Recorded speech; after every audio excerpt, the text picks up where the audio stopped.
So much. I think you also taught me things, Kevin. So all of these teaching is definitely bi-directional. Thank you for the invitation to talk. And I will just get started by trying to move the slides. Can you give it a hand?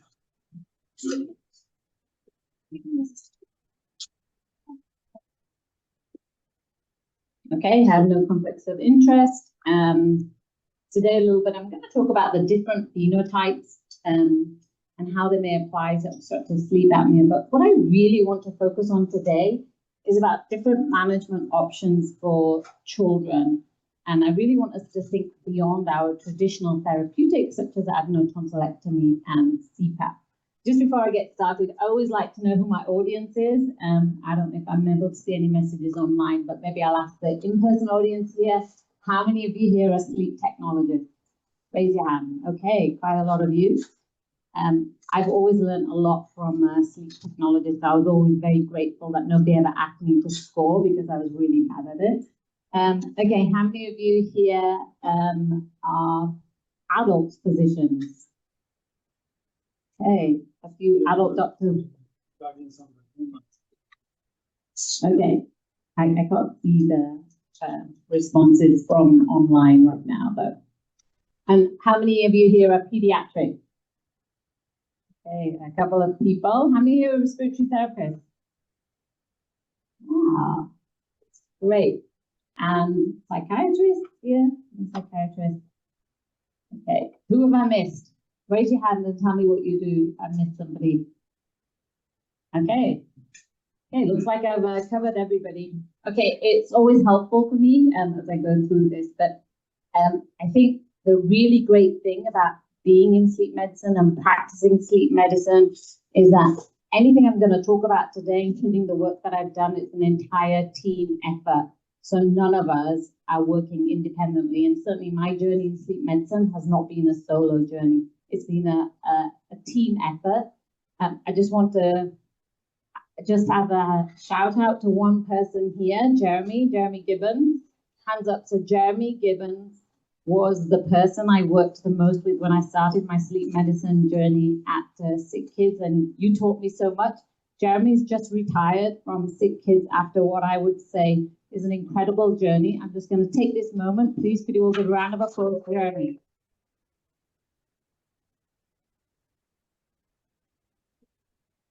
Okay, so I know you've heard all of this before, but because I really wanted to frame my talk, I'm just going to go through some of the basics again. So just bear with me again, because I also think that, you know, repetition is good. It's always important for us to keep consolidating what we've learned, but also how I understand pediatric obstructive sleep apnea. So I think we all understand what the definition is, and that it basically occurs, or how I was taught, in 1 to 5% of all children, with the most cardinal symptom being nighttime snoring. And that, of course, our gold standard is polysomnography. We can debate the benefits of polysomnography. So even though it's called the gold standard, I think many of us agree that there are other standards that we should be considering. We know the commonest etiology in children is big adenoids, big tonsils, and of course, an adenotonsillectomy is curative in the majority of otherwise healthy children. And we also know about the burden of OSA, but we're really learning so much more about the burden of OSA. So in childhood, we know it's related to poorer academic performance, adverse neurocognition, especially neurobehavioral issues. Downstream, especially in the context of obesity, it's associated with cardiometabolic disease, as well as we're learning much more about mental health and the increased risk of anxiety and depression. And there's also a large amount of data now coming out of Europe saying that if you have childhood OSA, especially if it's untreated, in adulthood, you have an increased risk for healthcare utilization. You're less likely to be in full-time employment. You're more likely to be accessing social support. And so that's really important, because that really equates to long-term significant socioeconomic impact of children as they go into adulthood. I'm not going to just talk much about that, but I think really emphasizing the importance of treating obstructive sleep apnea in childhood. Okay, so here's the real story I want to talk about. I told you it all sounds great. You bring in a child diagnosed with obstructive sleep apnea, they have an tonsillectomy, child's happy, mom's happy, everything's cured. But in fact, that is not the real story and what we're seeing now. We know that even though 2 to 5% of all healthy children will have obstructive sleep apnea, it's much, much higher in children with complex comorbidities. And now with the advent of advances in technology, there are many, many more children with complex comorbidities actually surviving to adulthood and beyond. And I would say the majority of those have obstructive sleep apnea. And if you just take one example, children with Down syndrome, the prevalence is anywhere between 80 to 100%. They have even worse neurocognition, plus their baseline tends to be lower. So the burden of OSA is much greater in those. And importantly, adenotonsillectomy is not curative in the majority of those kids. So they have CPAP. And you know what? CPAP works. Adult doctors will always tell me CPAP works. There's even good pediatric data to show that it works. But CPAP doesn't work if you don't wear it. And that is the biggest challenge in pediatrics. And so I think you'll probably all appreciate that there really is an urgent need for not just surgical, but also non-surgical, easy to use, alternative, and comfortable therapeutics. I just want to talk a little bit about CPAP. So we use the adult definition for adherence. And as I've said, that CPAP only works if you wear it.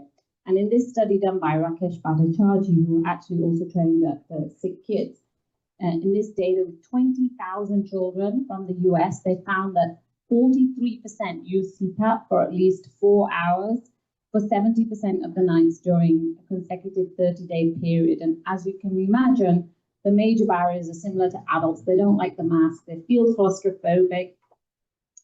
And then we forget about the caregiver burden and stress. I had a family in my clinic just a month ago. The kid had incredible adherence, 100% adherence. I was patting the child on the back, saying, hey, you need to come into my clinic and teach the other kids. And the mother said to me, you see this perfect adherence? And I said, yes, it's amazing. She said, you don't know the 2 hours it takes me every single night to get this kid to wear the CPAP. It's a real issue in our family, at bedtime every night. And I guess we don't always appreciate the caregiver burden. We see this adherence and we go, you're doing really great. I'll give you a pat on the back. So anyway, I think we just have to bear that in mind. But I'm just going to ask the audience something here. What do we think about this definition of adherence? Okay, so another mic. I'm just going to pick on somebody. Rahul. If you've got somebody you'd like me to pick on, let me know. I'll do that as well.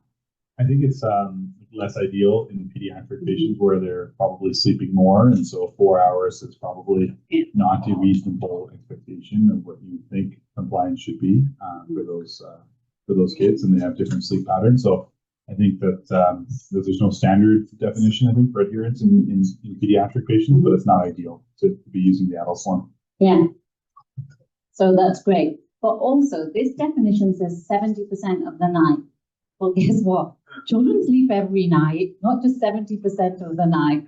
So we adopted this adult definition. It should never be applied to children.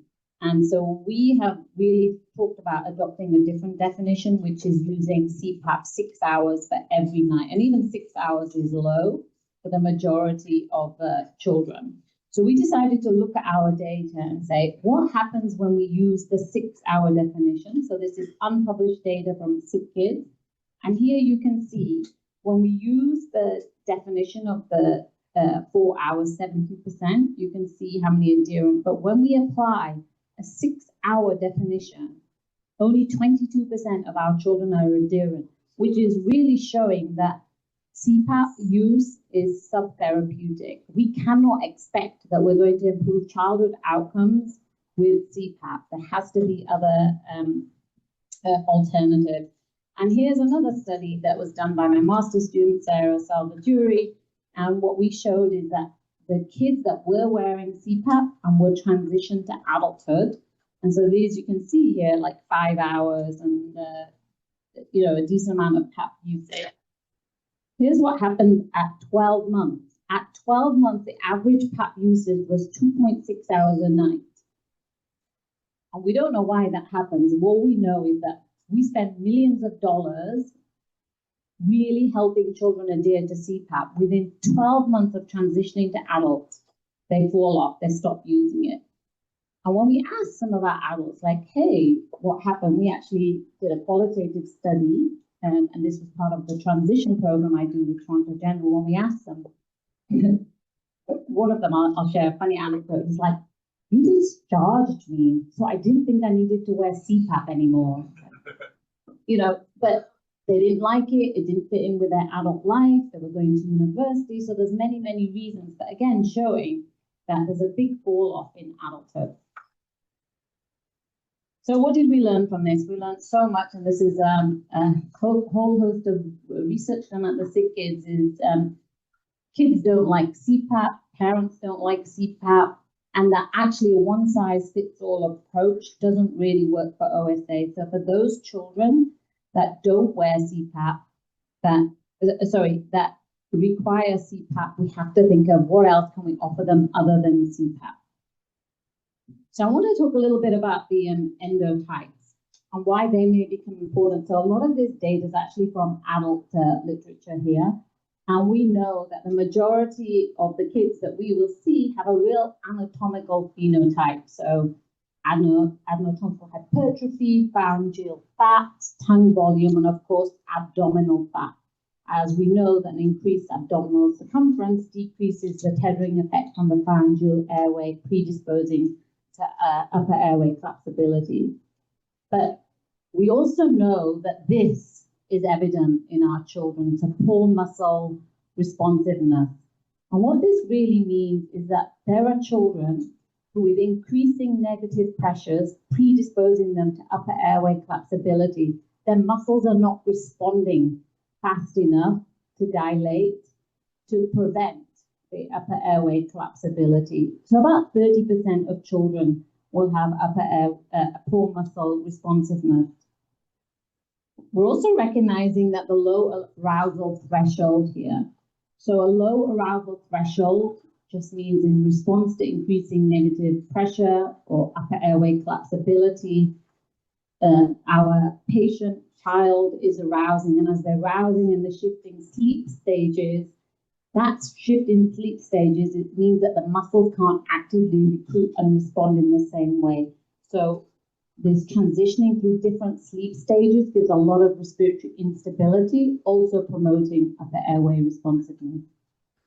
And then high loop gain, again, I think probably the adults are more familiar with this, with these concepts, but high loop gain, so for very exquisite small changes in carbon dioxide, there's huge ventilatory changes and ventilatory instability. Oh, am I too close? I'm too close. Okay. So I'm too close to the mic, so I was probably getting excited.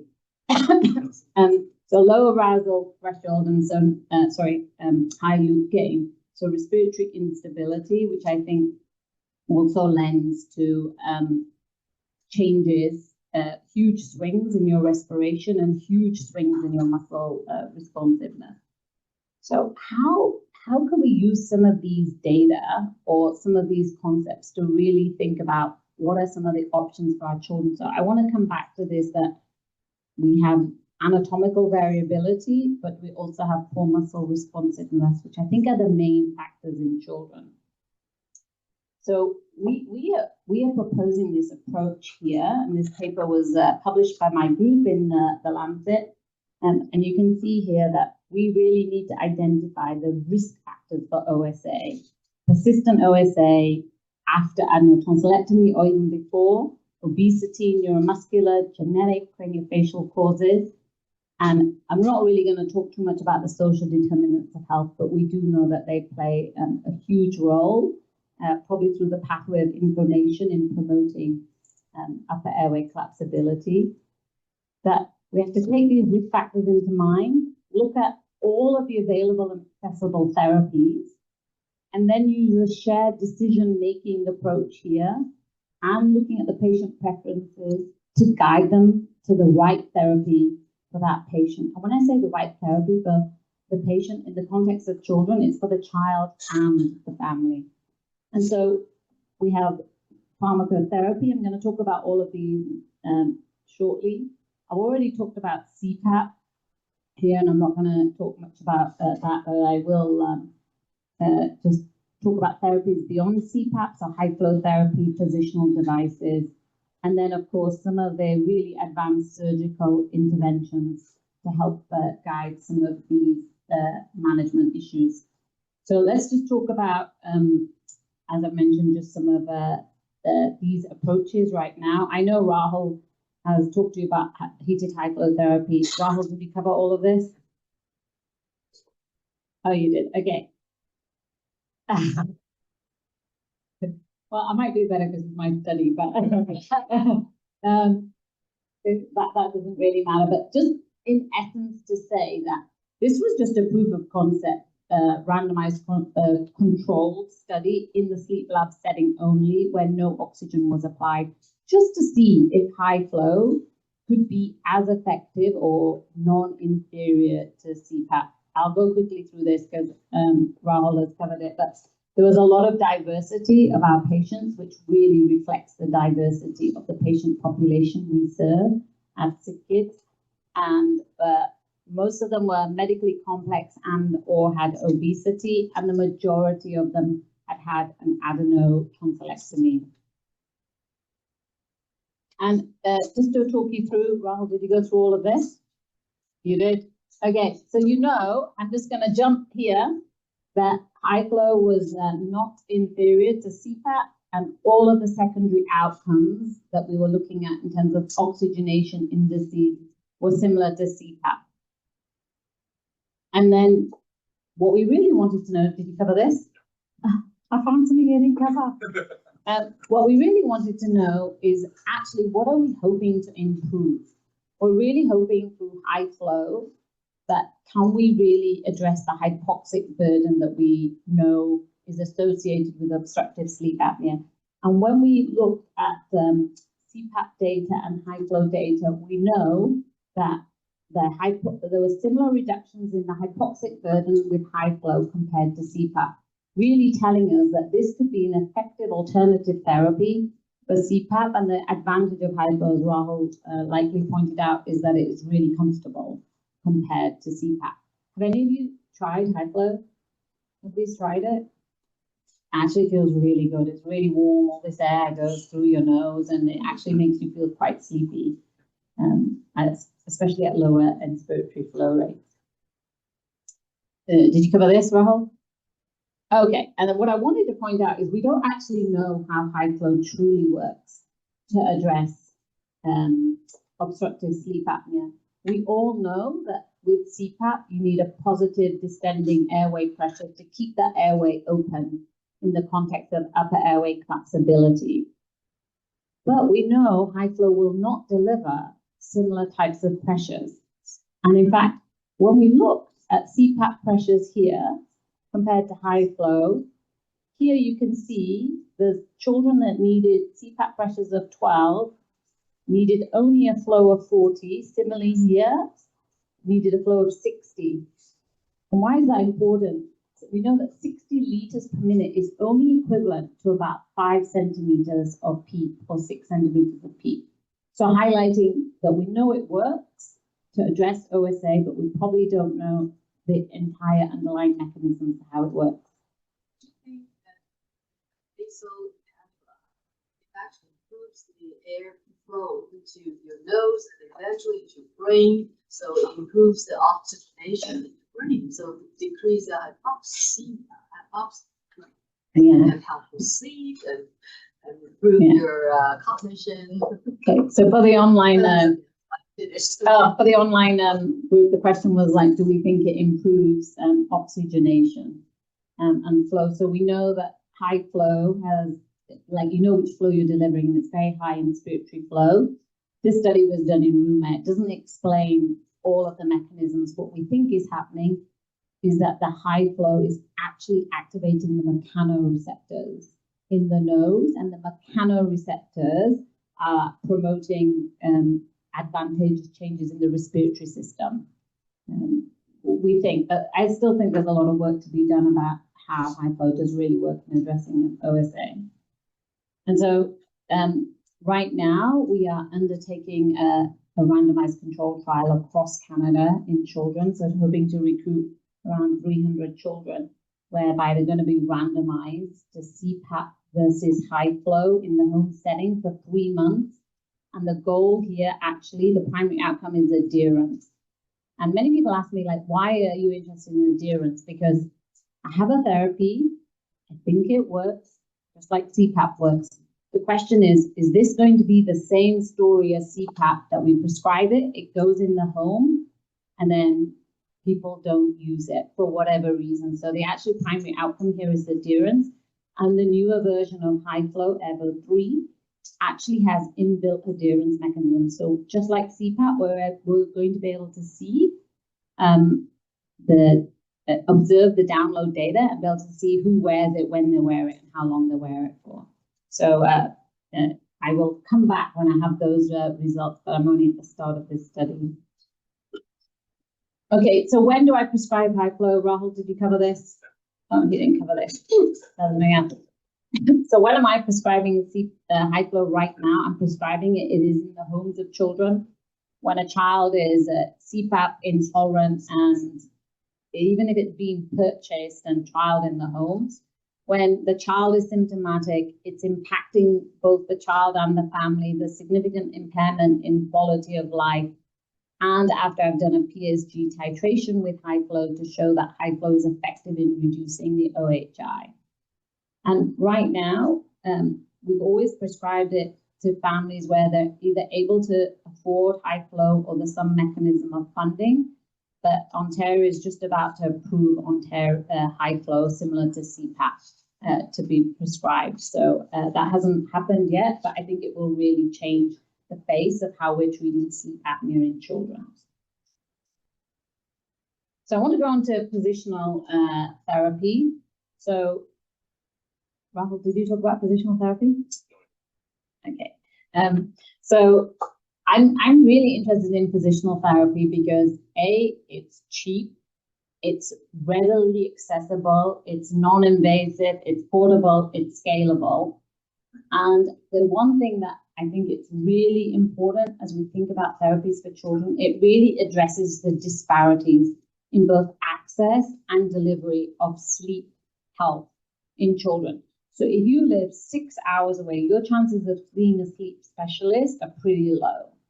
But what if there was a different mechanism by which we can do virtual visits? We're pretty convinced this is positional OSA, and we can prescribe a belt. And we can base our both indication for the belt and follow-up on symptoms and so forth.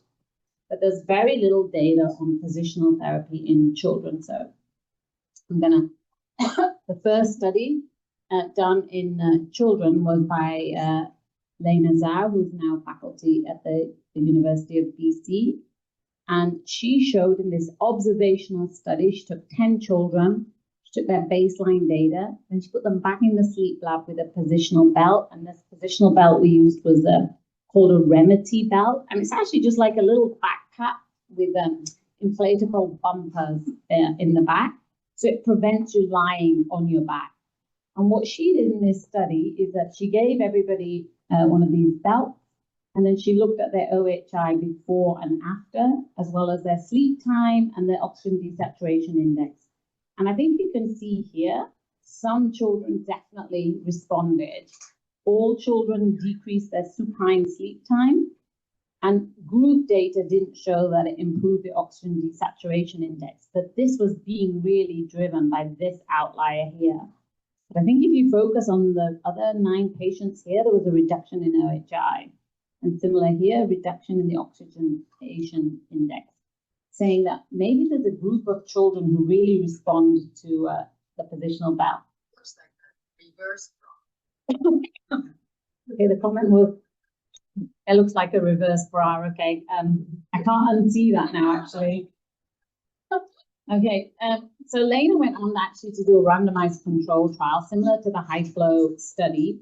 She did a baseline sleep study, and then she did a crossover trial where she randomized these children either to a control, and for the control, they still had the belt, but we didn't inflate it at the back, so it was just like a flat belt.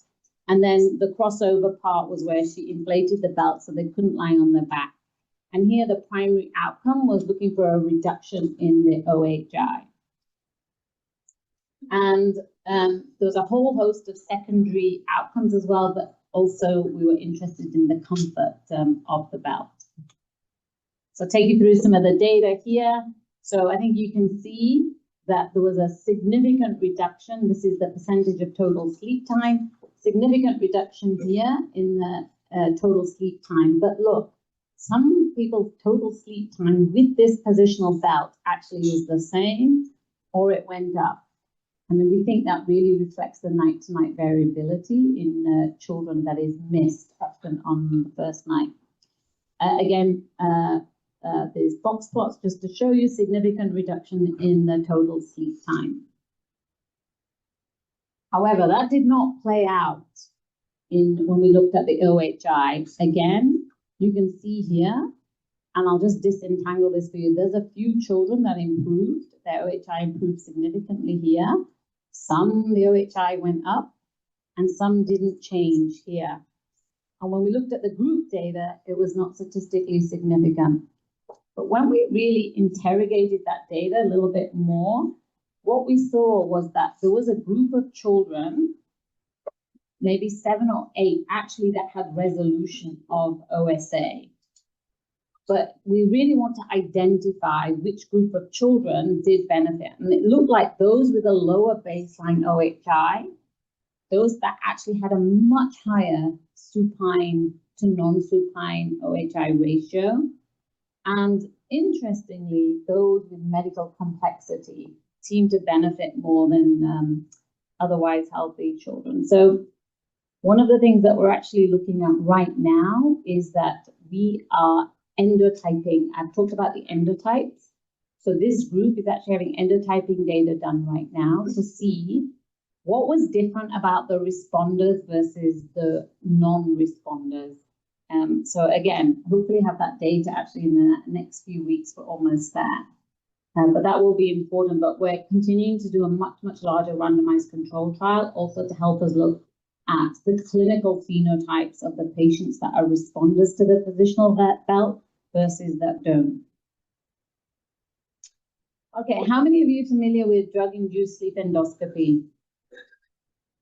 Okay, at the front. Okay, so I'll just quickly talk you through this, which is that this is a nasal endoscopy performed in the OR, usually with something, an anesthetic called dexmedetomidine. And dexmedetomidine is thought to mimic sleep. And while they're under dexmedetomidine, the ENT surgeon will take a look and will actually be able to see the different sites of obstruction. So here, it just shows you here, you know, is it the adenoids? Is it the tongue base? Because we know tongue base is a major site of obstruction, especially in some of our children with medical complexity. And then in real time, the ENT surgeon not only can see the sites of obstruction, but actually can target those sites of obstruction for surgical intervention in that single procedure. Now, DICE was rolled out without any evidence. It was actually rolled out, thought to be effective, and now we're collecting the evidence in children. And there are many people, but really led by the US, who really believe that the first line of treatment should no longer just be a straightforward adenotonsillectomy, but it should be DICE, with DICE directing what surgery you're going to do the first time this kid goes to OR for the management of their OSA. And so I want to show you this study here. And like I said, there's very few really robust studies. I know there's a large randomized control trial going right now in the US, but I want to show you the outcome of this study, which we know we see a lot of children who are obese and overweight. And here, in this study, they took two groups of children who are obese and overweight, obese, and about half of them were surgically naive, and the other half had her prior adenotonsillectomy. And here you can see those that were surgically naive, yes, the majority of them still had an adenotonsillectomy, but actually only 50% had an adenotonsillectomy. The others had other surgeries, including a lingual tonsillectomy, a supraglotoplasty. Typically, these surgically naive children would have all gone for an adenotonsillectomy. So only half were deemed eligible for an adenotonsillectomy. And in those that had a prior adenotonsillectomy, you can see there's a whole range of surgical interventions that took place. So overall, they're able to show a reduction in the OHI, as well as an improvement in the oxygen nadir, so oxygenation indices improved. So there was a reduction in OHI, but still the reduction was greater in those that were surgically naive. So the randomized control trial that is going on in the US is going to address the question whether DICE should be a first-line procedure, because I think many people will agree it's an efficacious procedure. We do this at sick kids, but it is not routine or standard of care. I don't know, in the community here is anybody doing DICE? Okay, A couple of adult EMTs. adult, yeah, I know. Yeah, and they'll see all the kids. Okay, and they'll see all the kids. Okay, that's good to know. So coming on to hypoglossal nerve stimulation, how many of you are familiar with hypoglossal nerve stimulation? I've got one hand at the back. Okay, all right. So I'll just quickly talk you through this. The main pharyngeal dilator muscle is the genioglossus, which is innervated by the hypoglossal nerve. So if you activate the hypoglossal nerve, it stimulates dilation. In this landmark study done, again, it was done in adults. They planted basically a pacemaker here, a wire into the hypoglossal nerve, and they actually activated that. So on inspiration, the muscle would contract and the tongue would protrude.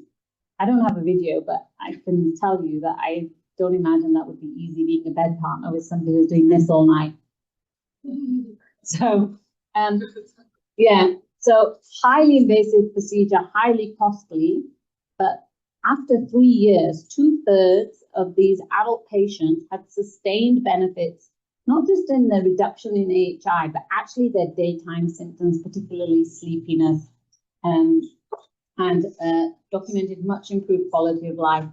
And I remember looking at this and saying, well, this is never going to happen in children. I can't imagine that this would happen in children. And again, I was wrong, because this study came out in children with Down syndrome, where they actually, again, in 42 children with Down syndrome who had pretty resistant, I say resistant obstructive sleep apnea, they were not responding to CPAP. They had significant symptoms, significant impaired quality of life. And their data was exactly the same, actually, that after 12 months, that 2/3 of these children were said to be significant responders with significant improvement in symptoms and quality of life, both for the kids, but also for the family. Now, this isn't, as far as I'm aware, isn't available in Canada yet, but I know that the hope is to bring this to Canada. I do understand from the European market, it's incredibly costly and very resource intensive. You need really frequent follow-up, lots of polysomnograms and so forth. But I think for those that are really resistant to the current therapies, this really offers hope, especially to the Down syndrome population. Just a question. So you mean periodic tongue protrusion? Yeah, so as the nerve gets stimulated, So the tongue, and that opens the airway.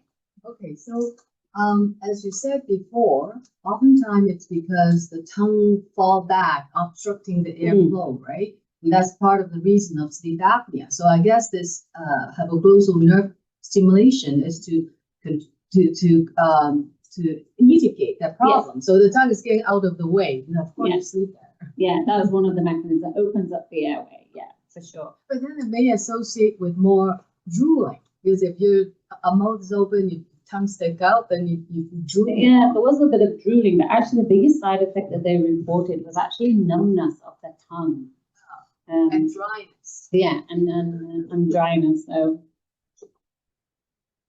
are there any more questions, or otherwise I'll move on? Okay. So I really want to talk about novel therapeutics, because this is something I'm really excited about. The reason why I had talked about all of those different endotypes earlier on is so that you can see the drugs that are already available, but also coming on the market in really leaps and bounds to address all of the different endotypes of OSA. So here, drugs that will activate the pharyngeal dilator muscles. I'm going to talk a little bit about atomoxetine in a minute, potassium channel blockers, and so forth.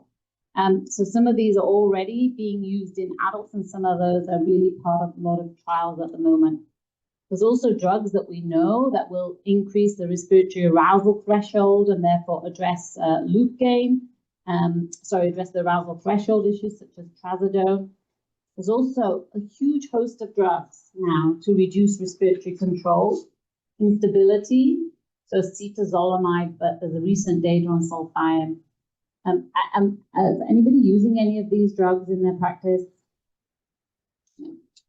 And then there's also drugs to improve your impaired anatomy and associated upper airway collapsibility, such as the GLP-1 agonist, and that's through weight loss mechanisms. So I'm just going to talk about a couple of these because I think they're really important. But we all know that if you can give somebody a pill, it's going to be way better than asking them to wear something every day at night. And many years ago, I had a family who said to me, like, we just need the magic pill, doctor. And I said, there isn't a magic pill. But I actually think that there might be a magic pill now. So I'm going to talk you through this, which is, how many of you are familiar the phase 3 trial data has just been released, and there's a couple of early trial data. Familiar? Yeah, you people are nodding. Fantastic. Can you put that last slide back? Okay, I'm just going back. Somebody will take a picture. Happy to share, by the way, this paper. It was written by Danny Eckhart from Australia. Interestingly, just so you know, I did my elective with Danny, my sabbatical. I did my sabbatical with Danny Eckhart in Australia, and he's really the endotype guru who has taught us a lot about endotypes. And actually, we are able to obtain endotyping data from PSG signal. So just to talk a little bit about oxybutynin. So oxybutynin blocks these receptors for acetylcholine on the hypoglossal motor neurons, and this makes the genioglottal muscle more responsive. If you remember, I said that poor responsiveness increases your chances of upper airway collapsibility. That's in REM sleep.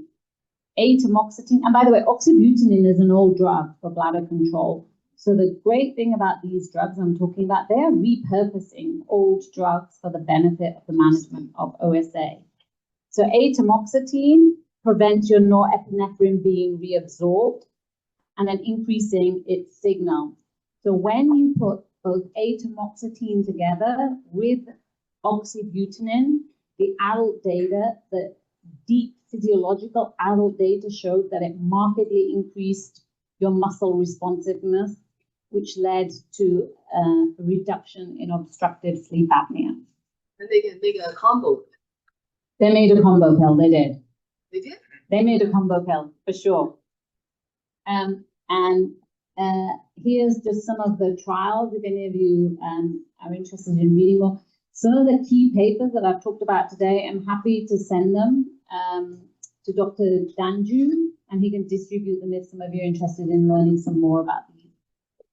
So anyway, these all showed benefit of atomoxetine in adults. And so I want to show you some data in children with Down syndrome. So in this study, in children with Down syndrome, again, it was ended up being about 11 children. They undertook, and these were children, sorry, who were very resistant to therapy, but were really symptomatic. They did a PSG and looked at their quality of life at baseline. They then randomized them to what's called low dose ATO-oxy or higher dose ATO-oxy. And then after 4 weeks, did the PSG and health-related quality of life. And then after a 2-week washout, you were randomized to the other arm that you weren't in, so high dose or low dose. And the primary outcome here, again, was the reduction in OHI. And I want to emphasize that these are children who have not been responsive to other therapy, either due to intolerance or they haven't improved on other therapies such as adenotonsillectomy.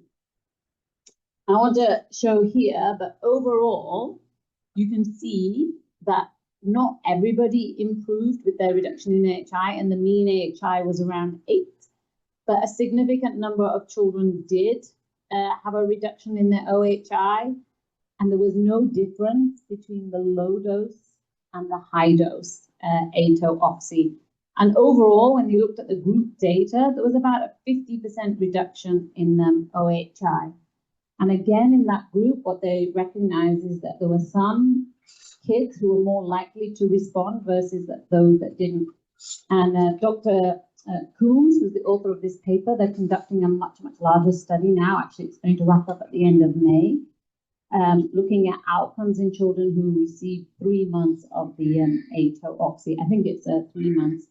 And for those of you interested, that Dr. Coombs is giving a webinar. It's online at SickKids, and I believe it's July the 27th. If anybody wants to attend to hear the real updates about the benefits of this therapy in children with Down syndrome. And again, everybody's talking about this. You've probably all heard about this landmark study, but essentially using the GLP-1 agonist, there's significant reduction in weight, significant reduction in BMI, which has led to significant reductions in the OHI.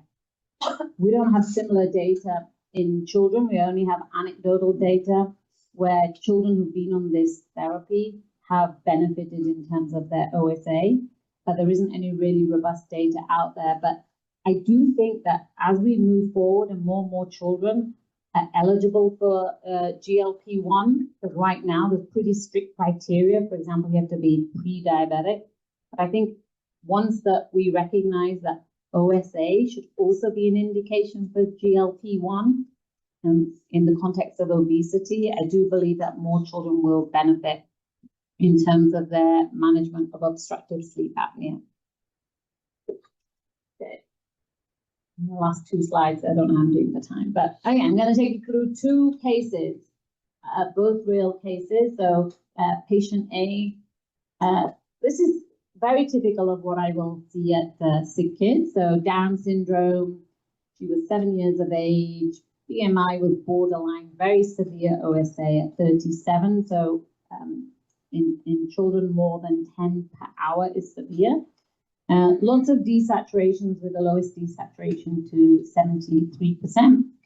And the main thing that mum was getting upset about, how her child couldn't concentrate at school, was always irritable, was always tired. And of course, we know in children with Down syndrome, our goal is not just to treat their OSA, but across the spectrum to increase their neurocognitive abilities. And if we do that in childhood, it really benefits them in adulthood. And so we prescribed CPAP. She was completely intolerant of CPAP after 12 months. And it didn't matter what I did. We tried, I say rewards, but it was actually bribing. I tried bribing this kid. Nothing matters. I offered to buy her fluffy toys, anything. Nothing mattered. She hated the mask on her face. It made her feel very claustrophobic. And actually, we probably made things worse with trying to pursue CPAP. So there came a point where I was like, stop, just stop. Don't do any more CPAP. right now, the impact on her quality of life is worse with us trying to deliver CPAP. And then patient B here, male 14-year-old, high BMI, also moderate to severe OSA at 21. And this kid didn't actually really complain that much. It was his mother who was complaining that, you know what, he comes back after school every day, he's sleepy, he naps 3 to 4 hours, and she felt like his grades had fallen off. She attributed a lot of that to obesity. Now, he didn't fall asleep in school. And when I asked him, like, oh, this is interesting, you're not falling asleep in school, but you're wanting these 3 to 4 hour naps. And he said, me and all my friends, we drink high energy drinks. And the current one is Ilani, in case nobody knew that that's what everybody's drinking right now. And I had no idea the amount of consumption of caffeine through coffees, now all of these fancy coffee drinks and Ilani. But it's actually, that's another public health issue, but I'll leave that for now. And we gave him CPAP. He did not like CPAP, but particularly because he liked to sleep prone, so he didn't like the mask. Also, anywhere near his face, he didn't like the pressure either. So, you know, both of those, I think like 10 years ago, I'm not sure I would have had an alternative for either of these kids. And we would say, well, okay, there's nothing we can do. But right now, we recognize actually if we don't do something, that they're going to be much worse, as I mentioned, in adulthood. So we prescribed high flow, and she's one of the first kids I prescribed high flow in the home, very well tolerated. And the family actually covered that themselves. The insurance wouldn't cover it. She's still maintained on high flow in the home and has done extremely well, improvement in her symptoms and quality of life. And for the 14-year-old male, he actually quite liked the positional belt. What I can tell you, the positional belt didn't completely reduce his OHI into normal range, but he definitely had symptomatic improvement. And so our goal now, or maybe I should say my goal, is that I don't necessarily look for perfection in the reduction in AHI. I do look for improvement in oxygen saturations, but I look for improvement in symptoms and their performance during the day. So I'm going to end this there. I had given this talk, similar talk before. My title was, it's time to throw away the CPAP. What I didn't appreciate at the time, that there was ResMed, Fisher, Paykel, whole host of people in the audience. And they didn't know where I was going for this end slide. I was like, don't worry, I'm not asking anybody to throw away CPAP yet. But CPAP is definitely good for the children that are able to tolerate it, and we would continue to prescribe CPAP. But I think we also have to really think about the other therapies available, and that how we really need to target OSA management for individual children, and really still recognize one size fits all approach doesn't work beyond adenotonsillectomy. I think surgery, especially DICE, holds so much promise. And like I said, in the US, many centers now are moving to DICE as the first therapeutic option, not just straightforward adenotonsillectomy. And hopefully those results will be out soon as to the success of that approach. We definitely need more data to see who's going to benefit from those positional belts. But of course, we're excited to see, like, if we can hand out a belt that costs $150 and it can improve symptoms, then hopefully downstream it will have benefits as well. And I'm very excited about pharmacotherapeutics. And I mentioned ATO-Oxy. It is not available in Canada, but we're always happy to push the envelope. My first patient is going to start the ATO-Oxy as a trial. It's a child with Down syndrome, and we're going to do a PSG. Then immediately the next day, we're going to start ATO-Oxy for 4 weeks, and then we're going to do a PSG at the end of the 4 weeks. But I'm excited to try it, as are the family. I'm going to end there. As I mentioned already, this is never a solo journey. I'm standing here talking, but there's a lot of people, and I mean a lot, in the background doing a lot of work, especially my research team, who are currently leading 2 very large cross-Canada studies. And of course, I'm very grateful, as always, to my funding organizations. And I just have one message to them, which is you need to increase your envelope of funding and you need to keep funding me. Okay, I'm going to end there and I'm happy to take any questions.